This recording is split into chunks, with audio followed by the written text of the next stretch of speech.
Yo, what up, basketball card collectors, investors, and dealers? Cajun Cardboard here, coming at you from the great state of Louisiana. I drank my lit energy drink this morning, so I'm excited to come at you with episode number 5 of Explore the Card. For those of you who don't know, I release an episode each week on Friday at 5 p.m. on the nose. Each episode takes an in-depth, deep dive look at a 1990s Jordan insert or parallel. As you can see from the thumbnail on my screen, today's episode is about the 1998 Flair Showcase Take It to .net, serial numbered to 1000, card number 13. I've kind of changed my approach here.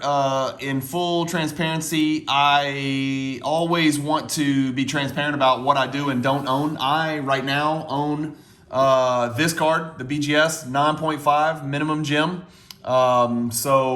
Again, take it for what it's worth. I'm partial to this card. It's one of the very few serial numbered Jordan 90s cards I have. I like it a lot. I actually stacked a bunch of PSA 9s and have now liquidated all of them. This is a card that I own. So with that in mind, let's get started. Let's start talking about some of the, and I'll leave this on the screen because the way we do it with Explore the Card is I always talk about the base set first.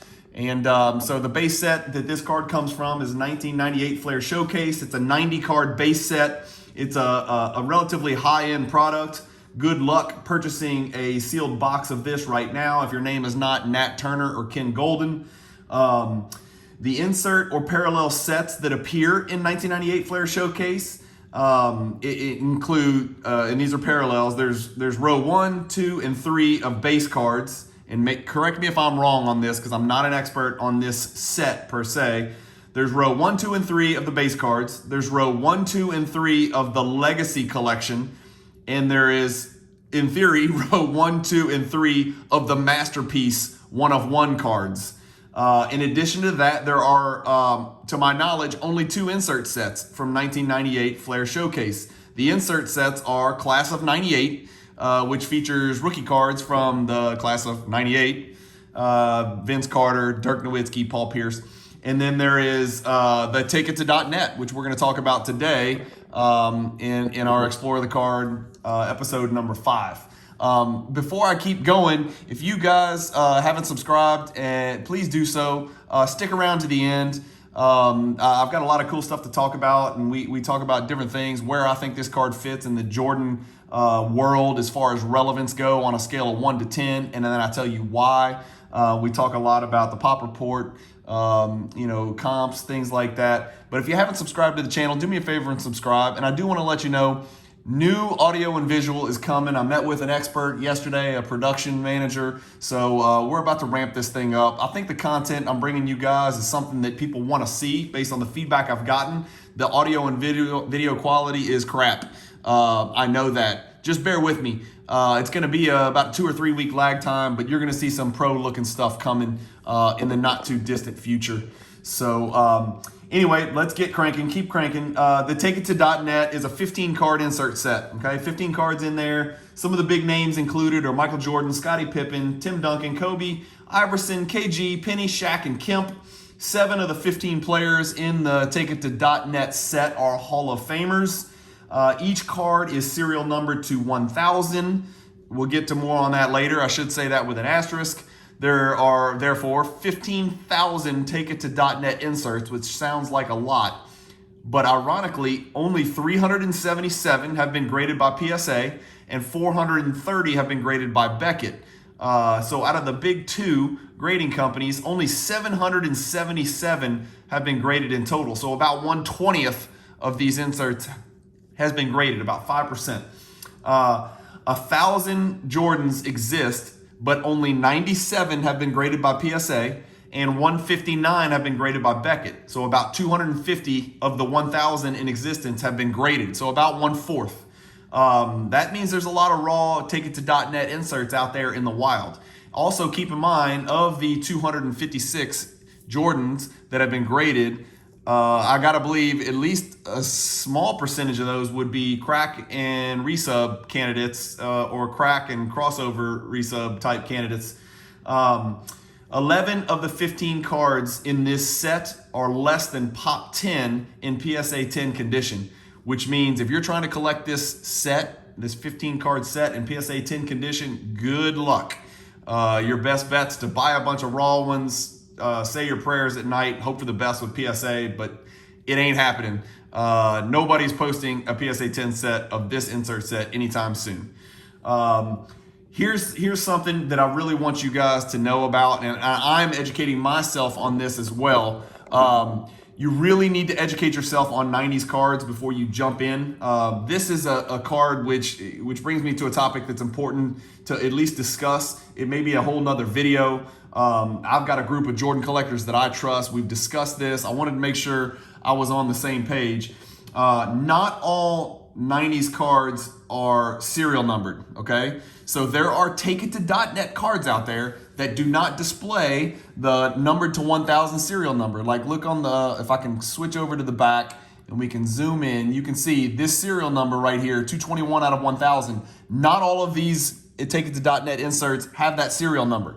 So that means, well, it doesn't necessarily mean it is a fake card.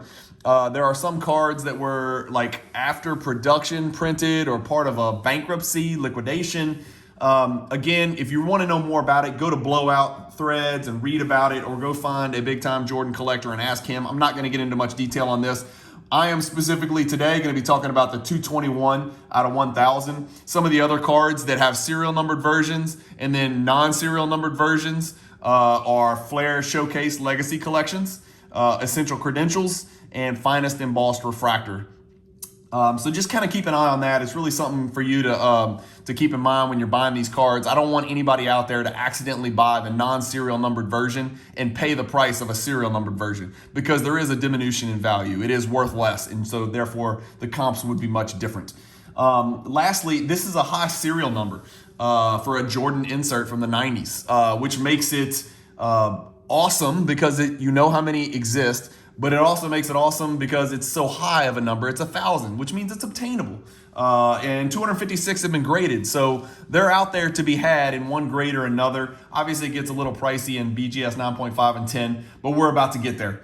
Let's talk a little bit about the card itself. So I've got it on the screen here. This is my copy of it, the 9.5. It's sitting in my PWCC vault, obviously.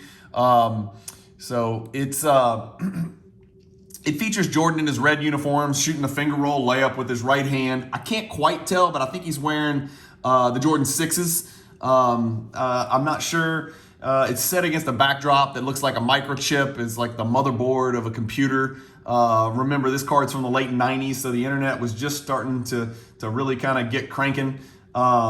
His name is at the top of the card in all small letters with Take It to .net as though it was a website. So you can see up here at the top, you know, it's like Take It to .net at Take It to .net as though it's a website. I'm not aware if it is. I probably should plug that in and see what happens. The back of the card features Jordan in his white uniform. I'm going to try to read this to you real fast. It's kind of corny and goofy, but this is another example of a Jordan card with a farewell send-off that people sometimes like to collect. It says, "Going so soon, ? We got the email and had to drop you a line." That's the corny part. "We're going to miss you. We're going to miss the way that you brought electricity to the court and your fearless style of play. Style, grace, passion, you had them all. Those 10 scoring titles were unreal. And that last title, just like we remember from UNC, MJ, aka MVP. You're the man." No truer words were ever said than, open quotes, "You're the man," close quotes. He is the man, always will be. Anyway, let's get into the data. So let's talk about pops and prices. Let's get over to Card Ladder. I'm going to pull this up and hopefully you can see this. Sorry again about the video quality. It's terrible, guys. I'm sorry. I know it's going to get better. I swear to you. But we're looking at the PSA 10 right here. I'm going to give you some general background about all of the cards. The PSA 10, you know, you'll see a Card Ladder comp here of 22,379. It sold in October. This is out of most people's range. If you're looking to get into this card, I don't want to hyper focus on PSA 10s all the time because some of these high-end cards are just, what percentage of collectors can actually go snag this card? Not many. So I want to make sure we take a nice snapshot of the PSA 10, the BGS 9.5 for you high-end guys. but also the PSA 9 and the BGS 9 for those who are collectors who want to put this in their collection and not necessarily collect the gem mint condition and try to take over the world. So the pop of the PSA 10 is pop 32 out of 377 graded. That's an 8% gem rate. The last sold, as you can see, was 22. The only one has sold in the last year. Okay, that's a big deal. If you want to find a PSA 10, one sold in the last calendar year. The percentage change over the last year, therefore, is, as you can see, nothing. It's zero. It's nothing because no other cards have sold. If you look at the past 2 years, the percentage change is, up 491%, not surprisingly. So from January of 2020, the card's up 491% in PSA 10. If we look at the PSA 9, let's look at the BGS 9.5. You're talking about a pop of 68. Remember, 430 have been graded by Beckett. That's a 16% gem rate. So something to think about is that the pop, the gem rate for the PSA 10 is half of BGS, 8% compared to 16%. So it's twice as hard to submit a raw and get a PSA 10 than it is to get a BGS 9.5. The last sold price for the 9.5 was $82.50 last night. My chart over here, I haven't included this one. This one actually, I'm filming this on Tuesday. This is going to air on Friday, but on Monday night, the PWCC December monthly auction ended, and one sold right at comps for $82.50. The highest sale ever for this card is $15,700. Not surprisingly, I didn't even need to move the cursor. You can see it happened in February of 2021 when every other card peaked.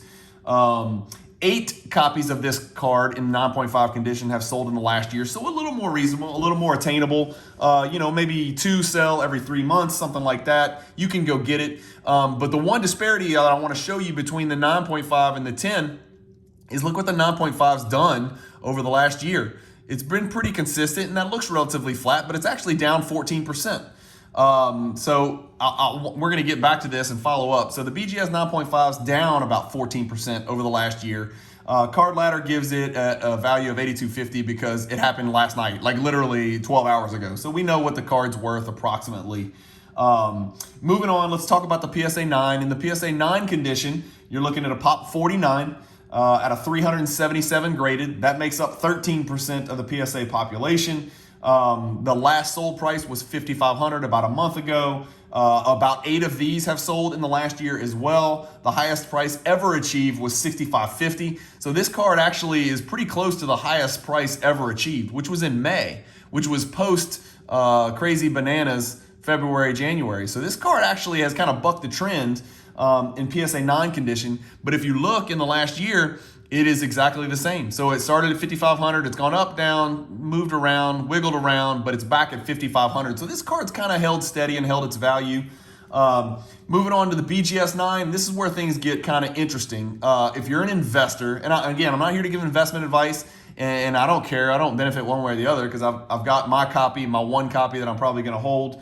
The BGS 9 means nothing to me. But a BGS 9 is a card to look at. So the PSA 10 is steady. The BGS 9.5 is slightly down, but still a pretty expensive card at about $8,000. The PSA 9 is steady over the last year I'm talking about. The BGS 9 is a pop 60, okay? It's got a last sold price of July of $3,600, but look at the last year, okay? So it started at $5,500, which was the same as the PSA 9. At the exact same time in January of this year, and the last sold is $3,600, and that's not a fluke lowball sale because the one before that was only $4,000 and the one before that was $3,700. So this is a card that's actually come down. Let's look at 2 years on here, and you're going to see it's dropped. It's about the same. It's dropped about 34%. Okay, so this is a card, a Jordan card, serial numbered in mint condition from one of the 2 big graders that's actually down 34%. If you watch my other videos, you know that is not the case for most Jordan inserts. They're rising. And this card is held super steady in PSA 9 and 10 and relatively steady in BGS 9.5. If you ever wanted to get in this card in a mint condition or better, I think BGS 9 is a pretty good chase grade to go after. Let's look at this card on all graphs. So this is another amazing feature with Card Ladder. Let me slide this to the side a little so you can see it finished. This shows you the last 2 years sales points and a graph. And down here you can see the colors, the purples, the 10, the greens, the 9.5, what it corresponds to, and then it gives you all the data that we've just been talking about. It gives you the pop of each one, it gives you the most recent sales price, it gives you the market cap, it gives you the number of sales in the past 2 years. I can switch this to a 1-year graph. It shows you the percentage change, and then the dollar value, true dollar value change from 2 years ago to today, and the percentage change from 2 years ago to today. You got to look at this, and this kind of really amplifies what I was just talking about. If we look over here, hopefully that's on your screen, the percentage changes. I mean, this is fascinating. The PSA 10 is up almost 500%, okay, in the last 2 years. Congrats to whoever bought that 2 years ago. The BGS 9.5 is up 288% over the last 2 years. Congratulations to Cajun Cardboard. I did something right. The PSA 9 is up 92, almost 93% over the last 2 years. And a lot of sales to kind of buffer these. The BGS 9.5 is down 35%. And so again, I think this is a card that if you're going to buy it, look at it. It's the only one that's going down. Every other card is going up. The 10 is very clearly going up at a greater than the others. But the others are doing absolutely fantastic. The BGS 9's down. So in BGS 9 condition, this may be a card to go check out. It's not a huge pop either. So just something to consider. Moving on, let's keep moving. So let's talk about the pop growth rate since April 29th, 2021, when Card Ladder actually starts to compare. Here's a cool feature. So on Card Ladder, if you pull up a card and you want to, let's go back to the PSA 10, and you want to see, well, how much has this card's population increased? I mean, what rate is this population increasing? You see this little, you see how my cursor's over? It says view the growth of the population over time. Card Ladder takes you back to April 29th. That's their start date on all these pop growth rate charts. And you can see one has been added in PSA 10 condition, okay? Let's go look at the BGS 9.5. How many new BGS 9.5s have been added over the last 2 years? None. So that kind of gives you an idea that PSA may have this thing locked up. What about PSA 9?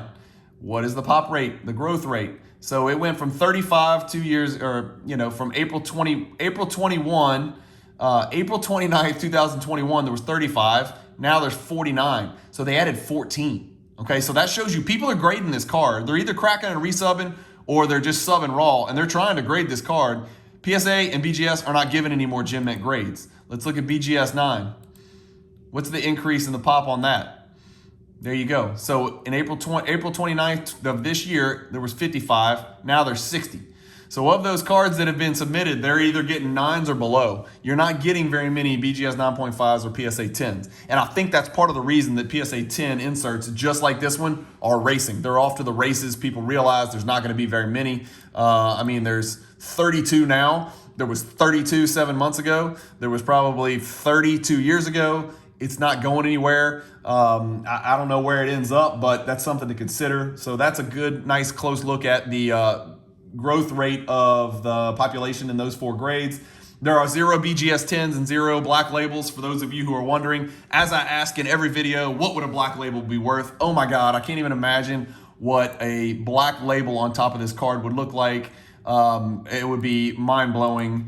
There's no BGS 10s, there's no black labels. What is the combined gem population? So some people, me for one, I collect cards. I like to get them in gem condition. I do not make a distinction between PSA 10 and BGS 9.5 for my collection. Yes, I know there's a disparity in value, but for my collection, I am extremely content to grab a BGS 9.5 or to grab a PSA 10. They are interchangeable for me. Sometimes I pay the premium for the 10. Sometimes I am very happy with the BGS 9.5 when it's a very low factor of the value of the PSA 10. So I want to tell you the combined pop of the 9.5 BGS and the PSA 10, and it's 32 plus 68, so exactly 100. So 100 Gem Mint copies of this card exist in exist in the entire world.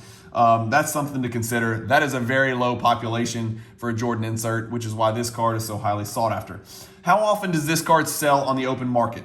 PSA has sold, as we said, 1 time in the past year. PSA 10s sold 5 times in 2020. So what that tells me is people took profits from the hobby explosion in early 2020 up to the peak in February of 2021. Those people were taking their profits, and so that's why you saw more of these in the wild. That's why you saw more of these on eBay and in the big auctions. 5 of them sold in 2020, but only 1 of them has sold in this calendar year. It is not easy to acquire this card in gem condition, okay? Let me stress, that is 9 total sales in the past 24 months. That is not a lot, guys. If you want this card in PSA 10, good luck. That is very hard to find. It's not easy to find it in a mint 9 either, okay? So in PSA 9, 13 have sold in the past, let's see, 13, I think, have sold, in the past 12 months. So 1, 2, 3, 4, 5, 6, 7, 8, plus the BGS. So when you add up the 9s in mint, PSA, and BGS, that's 13 sales in the past 12 months. So you got one a month shows up in whatever grade you want, 9s or 10s. What are some other observations from our pop and our value? The gem rate for a PSA 10 is half the gem rate for the BGS. That's something to remember. That probably accounts for the drastic difference in price. The PSA 10, you can see, is 22. The 9.5 is a measly 8,250. So that accounts for that huge factor, that difference, that disparity in value between the 9.5 and 10. It's a 2.3 margin in case you're wanting to do the math about. Which would you rather have? Would you rather have 2.3 9.5s like the one I have, or would you rather have one PSA 10?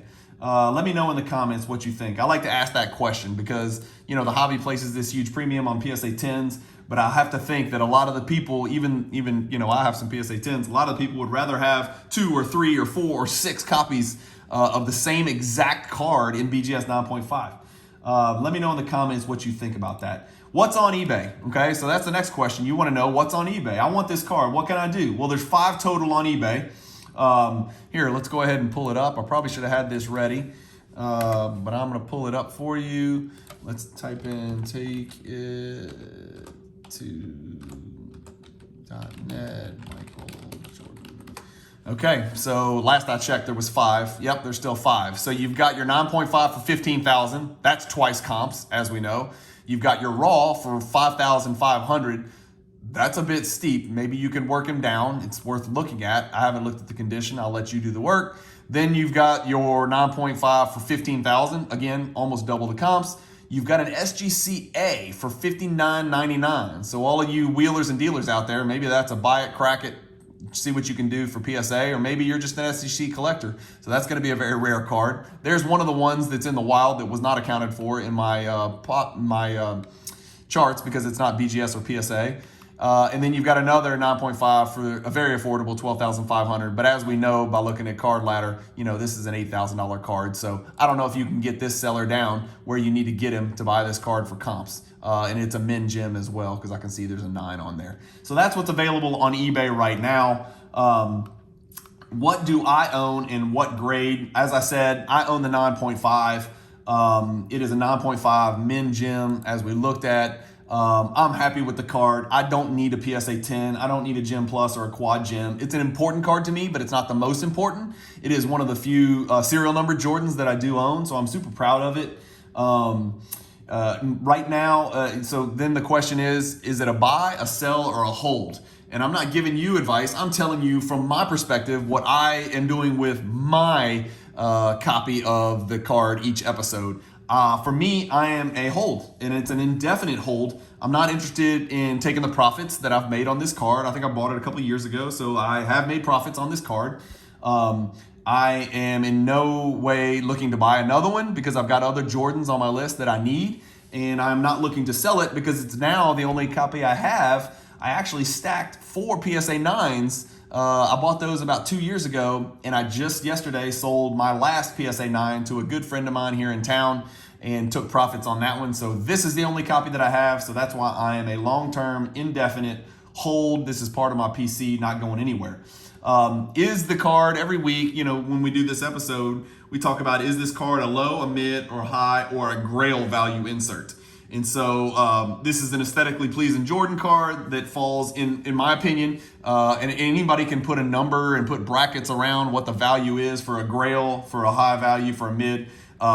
Anything over 20,000 is considered, I'm just going to call it a grail. We're overusing that term in the hobby. It used to mean something different, but a 20,000 plus card, we're going to call that grail level for Cajun cardboards. Explore the card. PSA 10 is a grail level card because it's 20,000 plus in value. I don't think you're going to find it for less. The BGS 9.5 would fall into the high end inserts for me, which is 7,500 to 20,000. So as we looked at, the 9.5 is Card Ladder's got it, and it sold yesterday or last night for $82.50. I say last night, it sold on December 13th for $82.50. So PSA 10's grail, BGS 9.5 is high. The PSA 9 and the BGS 9, I would say, fall into the mid price range. What are some similar inserts or parallels? If you're trying to decide which big time insert or parallel to pick up, and you want to compare this to other inserts and parallels from the 90s that are in the same price range, and this is not exact, but you're looking at the 93 Ultra Scoring Kings, which was featured in a prior episode of Explore the Card. You're looking at the 1993 Finest Refractor, which was featured in episode 1 that I did for Explore the Card. You're looking at the 1998 Noise Boys from Skybox Thunder, and you're looking at the 1996 Hot Shots die cut. So those are the 4 cards that are kind of comps. I shouldn't say comps, but if you're choosing and there's a buffet, those cards are all in the same section of the buffet. Which of those 5 cards would you rather have? Let's say in PSA 10 condition, or let's say BGS 9.5. Would you rather have the TakeIt.net that we're featuring today, the Scoring Kings, the Finest Refractor, Jordan's first refractor, the Noise Boys, or the Hot Shots? That's a tough one. I have all 5 of those cards. I have all of them in gem except for the 93 Refractor, which I was most displeased went for a very low number in BGS 9.5 condition last night on the PWCC Monthly. I really should have picked that up. I own that Finest Refractor in PSA 9 condition. Is this an investable card? And so most of these videos are about collecting. But just real quick, from an investment standpoint, is it an investable card? Is it a card you can buy and hope to sell for more money later? I don't want to offend the true Jordan collectors. I think most of my audience is probably a true collector. And so you're saying, Cajun Cardboard, who gives a damn? Give me the card, collect what you love and all that. And I'm with you. But there are investors that are watching this, and people do want to invest in Jordan, and that's fine too. I think it's not bad from an investment standpoint. The things that stand out to me is that it's less than 100 gems exist between the 2 big grading companies, and less than 200 mint or better cards exist. So yeah, I do. It's numbered to 1,000. There's no question how many exist. We know with certainty. I don't know how many of those 1,000 have been destroyed. Probably some of them, or maybe never opened. So is it an investable card? Sure, it's an investable card because I think it's something that's recognizable. It comes from an era where the internet was just starting to grow, and I think that's something that appeals to people because it's just different. I mean, when you look at the card, it's different and it kind of pops. So now, lastly, we end every episode with the Cajun Cardboard scale of Jordan card relevance. Where does the TakeIt.net fit in the grand scheme of things? If you're starting to build a Jordan collection, or you just want to kind of figure out where does this fit in the grand pantheon of Jordan inserts and parallels from the 90s, I give it an 8 out of 10. I don't give it a 10 out of 10. I give it an 8 out of 10. It's not average. It's definitely above average because it's serial numbered. So that's, mark number 1. It's visually appealing and unique. Number 2, when you see it, everybody immediately recognizes it. And so it's visually appealing. It comes from a high-end product. So that moves it up the scale a little bit. This is not from a low-end product where you can buy a box and get lucky. Flair Showcase is expensive as hell. Go look at boxes on the internet. I'll never buy a box. I'll never bust a box for sure. I think it's a grail card in PSA 10. Okay, like we said, the cutoff right now, at least in 2021 December, I'm telling you everything over 20,000. When I talk on my videos, I'll call it a grail.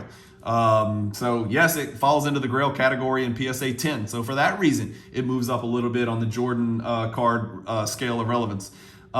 It's high end in BGS. In that $7,500 to $20,000 range. It's about $8,500. Like we said, it's serial numbered, and it's a unique, innovative design which sets it apart from other Jordan inserts. It only occurred for 1 year. There's not a 99 take it to .net or a 97 take it to .net option. And then when you look at the other cards that we talked about, the Scoring Kings, the Finest Refractor, the Noise Boys, and the Hot Shots, those are cards of comparable value. All 5 of those cards are Jordan staples. Those are foundational pieces for anybody's collection in gem condition. I mean, those are cards that you just don't see every day in gem mint condition.